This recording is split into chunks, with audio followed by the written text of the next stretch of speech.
There's a moment when the noise fades and what's left is shame. Not because you did something wrong, but because you did nothing at all. Stay with me, because by the end of this, you'll understand why Carl Jung believed you're undisciplined. Self isn't lazy, it's exiled, and it's begging to come home. We don't talk enough about what it does to a person to watch themselves break the same promise every single day. To whisper, tomorrow, knowing tomorrow will never come. To pass a mirror and feel a quiet resentment toward your own reflection. Not because you hate yourself, but because you don't believe yourself anymore. You say you'll change. You say you'll begin. For a few hours, maybe even a day, you believe it. But the next morning arrives, and the man who made the vow is gone, replaced by the same tired face, scrolling again, running again, hiding again. Jung once wrote, "People will do anything, no matter how absurd, to avoid facing their own soul." And what if avoiding discipline is exactly that? Not laziness, not simple procrastination, but a spiritual rejection of your future self. That's where we begin. Because what if I told you the version of you that's tired, unfocused, distracted, that isn't you? That's just the self you've rehearsed. And if this is already stirring something inside you, don't just watch, subscribe. This channel exists for the parts of you no one else speaks to. Here's the truth. You've been trained to think discipline is effort, but it's not. Discipline isn't effort, it's identity. And you will never become disciplined until you stop identifying as someone who needs to become it. Strange, maybe, but once you see it, the war you fight every morning will finally make sense. Jung believed most people never become who they truly are. Not because they don't try, but because they remain strangers to their own potential. They chase change like it's something outside themselves. A new job, a new routine, a new system, a new motivation, video. But the truth is you don't need more, you need less. Less escape, less noise, less hiding from the one thing you've always feared most. Responsibility. Not responsibility to your boss, not to your parents, responsibility to your becoming. That sacred contract between who you are and who you were meant to be. That's where discipline lives. Not in checklists, not in 5 a.m. alarms, but in devotion. Think about it. When have you felt most alive? It wasn't during rest. It wasn't during pleasure. It was when you kept your word, when you surprised yourself by doing what you once thought you couldn't. That feeling wasn't just pride, it was integrity. And Jung would tell you that's no accident, because the psyche wants unity. It longs to integrate. But when one part of you makes promises and another breaks them, you fracture. And every time you repeat that cycle, the fracture deepens. Lack of discipline isn't the disease, it's the symptom of a split soul. One half of you wants to build, the other wants to disappear. And Jung warned, what you resist persists. The parts of you you abandon don't vanish. They wait, they become your shadow, not just your dark, broken parts, but the disciplined part, the ambitious part, the ruthless, structured, powerful version of you locked away, not because you feared failure, but because you feared your own strength. And that's the secret, isn't it? You're not afraid of weakness, you're afraid of proof. Because if you actually become disciplined, you'll have no one left to blame. You can't hide behind potential anymore. You'll either rise or you'll fall, and the world will watch. That's terrifying, but here's the reality. You're already falling every time you hit snooze. Every time you abandon your priorities, every time you betray your own schedule, you don't feel exhausted because of work. You feel exhausted because of guilt. Because deep down, you know this isn't who you were meant to be. So hear me now, not with your ears, with your bones. Discipline isn't something you add to your life. It's the soul's immune system. It protects you from decay, from regret, from becoming a man who has everything except himself.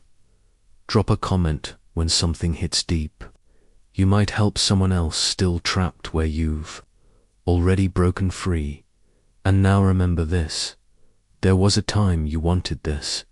Before the noise, before the burnout, before you lost faith in yourself, but your spirit didn't. Forget, it's been waiting, patiently, silently waiting for you to return to the sacred fire. The forge where discipline was once born in you. We'll go there, we'll relight it, but not yet. First, we descend to the root, to where the fracture began, to why you resist structure, to how Jung's archetypes reveal the buried identity, sabotaging your every effort. This isn't motivation, this is transformation, and once you see it, you'll never return to who you were, because you didn't become undisciplined by accident. You were trained not by one moment, but by thousands of small betrayals, some from the world and some from yourself. And at some point along the line, you'll begun to internalize a story. Thatcher, someone who always almost does it, someone who nearly changes, someone with potential that never quite arrives. But that story isn't you. It's a survival mask, one crafted out of fear, rejection, abandonment, and the subtle wounds no one else noticed. And now, years later, make it conscious that same mask has become your identity. Carl Jung said, until you make the unconscious conscious, it will direct your life, and you will call it fate. So, let's make it conscious. Let's go back, not to relive, but to destined. Do you remember the first time discipline was punished in you? Maybe you tried to speak up and were silenced. Maybe you got excited about something and were mocked. Maybe a routine built something small, took pride in it, only to watch Simeon tear it down like it was nothing. That's how the fracture begins. Not from laziness, but from pain. And here's the brutal irony. The disciplined part of you, the one who wants structure, control, focus, is also the most vulnerable, because discipline requires belief. It requires faith in your own power. And when that belief is shattered dearly, the disciplined self goes into hiding. This is what Jung called the repression of the nobler type, the king, the warrior, the architect of order and control. The part of your psyche that wants to build empires, lead yourself, master time, and it's still there, but it's been twisted by years of internalized defeat. Instead of standing tall, he now lurks in the shadows, not dead, just unclaimed. So every time you try to start something, a new habit, a morning routine, a clean diet, a focused work sprint, you are not starting from zero. You are confronting every ghost who ever told you you won't follow through. You never finish what you start. You're not the kind of person who can change. And unless you realize this, you'll keep self-sabotaging, not because you want to fail, but because part of you still believes you must. Here's the insight Jung left us. Your outer failures are rarely about effort. They're about identity. You cannot outwork a self-image that contradicts the very thing you're trying to become. You will always return to the man you believe you are, no matter how many systems or tools you try. So, how do we change that belief? Not with hype, but with integration. Let's get deeper. Imagine two men inside you, One wants power, legacy, structure. He is focused, calm, sovereign. He keeps his word even when no one is watching. The other wants ease, comfort, disappearance. He avoids risk, avoids failure, avoids intensity. He craves warmth, not victory. These two men are not enemies. They are split versions of you and us. As you reject one, you will never pole. You must stop trying to kill the lazy version of yourself. You must reclaim him. Speak to him. Ask him, the return, what are you protecting me from? Because I promise you, that lazy part of you isn't trying to ruin your life. He's trying to protect you from pain, from the sting of disappointment, from the memory of being laughed at, abandoned, misunderstood. And when you begin to see this, discipline becomes something's awkward. It's no longer a war, it's a return. A return to the throne, you abandoned. A return to the center of your psyche, where the king archetype sits, watching, waiting, not to dominate but. Jung knew that every man must eventually meet his inner king. And when he does, he stops performing. He stops chasing permission. He begins to organize his life, not to impress others, but to reflect the inner hierarchy he has finally restored. That's what discipline really is. It's psychological architecture. It's the external reflection of internal order. And when a man lacks it, he doesn't just lose productivity. He loses his identity. This is why undisciplined men feel chamois when no one is watching. Because it's not about what they did or didn't do. It's about who they're afraid they're becoming. The fractured self is a haunted place. And unless you reintegrate the lost archetypes, the builder, the warrior, the father, the guide, you'll keep reaching for motivation that never arrives. Because here's the truth. You were never meant to rely on motivation.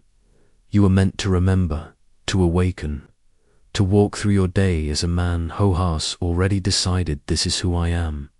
This is what I do. This is the order I bring. And yes, it will be painful. Yes, you will fail. But failure will no longer define you. Because identity precedes behavior. And once your identity changes, your behavior will follow. If you're still here, you already feel it happening. A part of you waking up.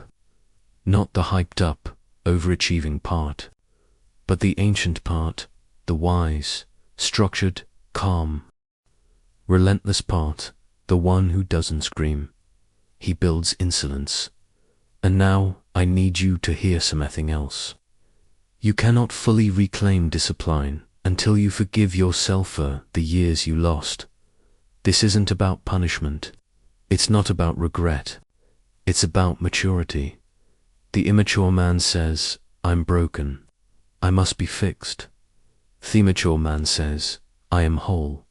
I must be remembered. So remember this. There was never anything wrong with you. You just forget who you were. And every time you choose structure over chaos, presence over decision, action over hesitation, you are not becoming someone new. You are returning to them on your younger self needed, the man your older self will thank you for.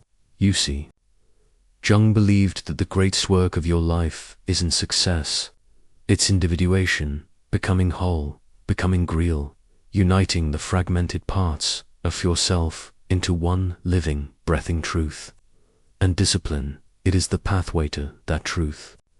It's how you prove to your unconscious that you are safe, that you are in control, that the king has returned to the throne. Life as a declaration. So, I'll leave you with this question. What would your life look like if you stopped living as a reaction and started living as a declaration? Because now we'll complete the journey. We'll talk about time, about death, about the war that continues when you avoid order and that quiet, unwavering strength that begins when you stop needing to feel ready and start acting like you were born to lead. This isn't about becoming productive, it's about becoming very, and the final transformation is waiting. Time doesn't just pass, it accumulates. Every minute you delay your discipline becomes part of the architecture of your life, not just as a missed opportunity, but as a brick in the structure. Regret, you don't just lose time. Yub, come shaped by. Carl Jung once said, "You are what you do, not what you say you'll do." That line should haunt you, not because it's harsh, but because it reveals their most brutal mirror. You don't need to be convinced who you are. You're already proving it every day. And most people don't even notice the moment they drift. The man you've become, they just wake up one day, 10 years later, and realize the man they've become is not the man they admire.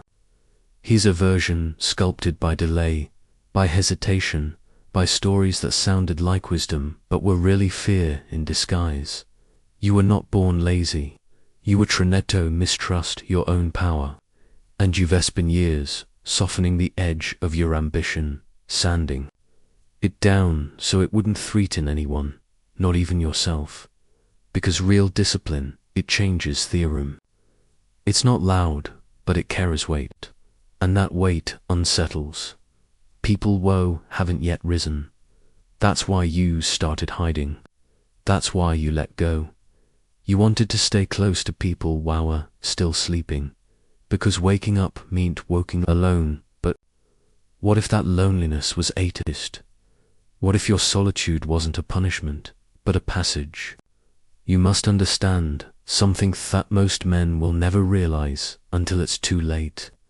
Every time you betray your potential to remain comfortable, you are practicing defeat, not physical death, but spiritual erosion, the slow fading of fire, theater of will, the quiet resignation of a man who once had hunger in his eyes, but now only has discipline as your sword. Excuses. Carl Jung didn't believe we find meaning by chasing happiness.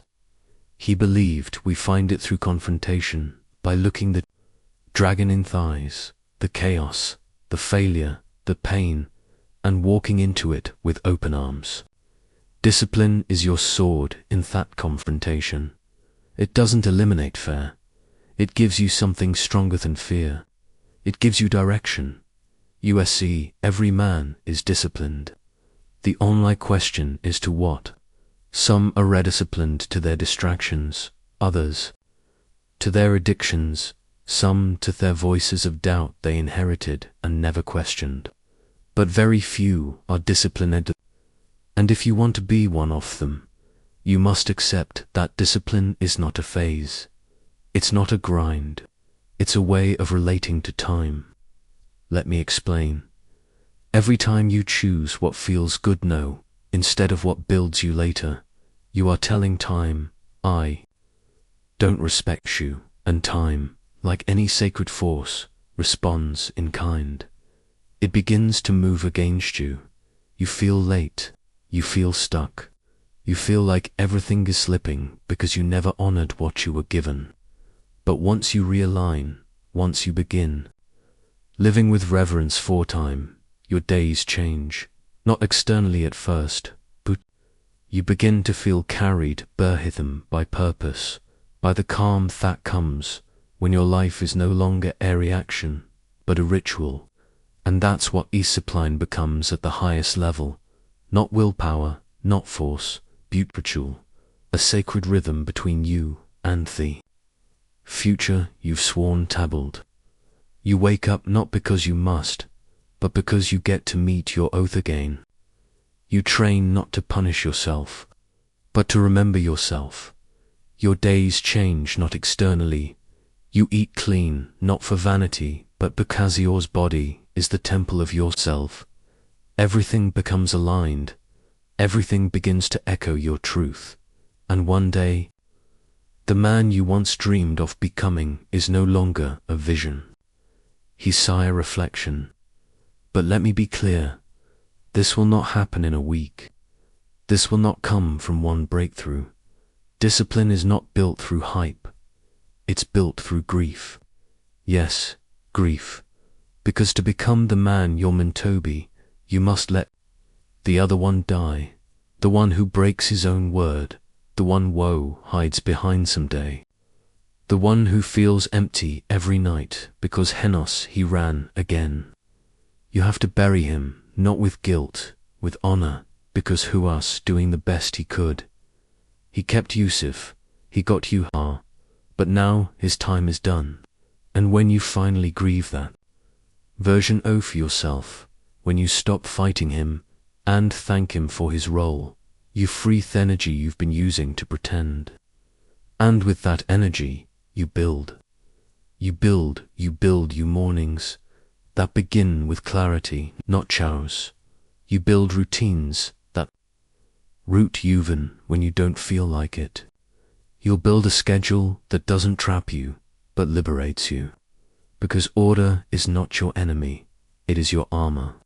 And the more chaotic the world becomes, the more valuable a calm, structured man is. You become that man, and it starts now. Not next Monday. Not after one more failure, now. Because this moment, this breath, this heartbeat, this uncomfortable truth inside you is your initiation. You don't need an horizon. You don't need to feel ready. You are already worthy of being disciplined. You just haven't been minded. So let this be the last this be the last reminder. Carl Jung believed that wellness is not achieved by adding more, but by embracing all of who you were. Even the parts you tried to avoid. Even the parts that felt lazy, weak, chaotic. You are not here to escape them.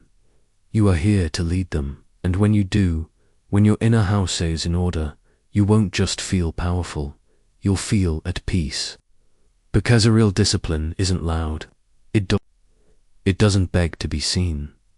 It walks quietly early, like a man who has finally remembered what he came here to do. Sorotone to your vow. Not tomorrow, now. Because once you do, you'll never avoid discipline again. Not because you'll have to, but because you'll finally know what it feels like to be a man who keeps his word to himself. Asterisk, thanks for being there.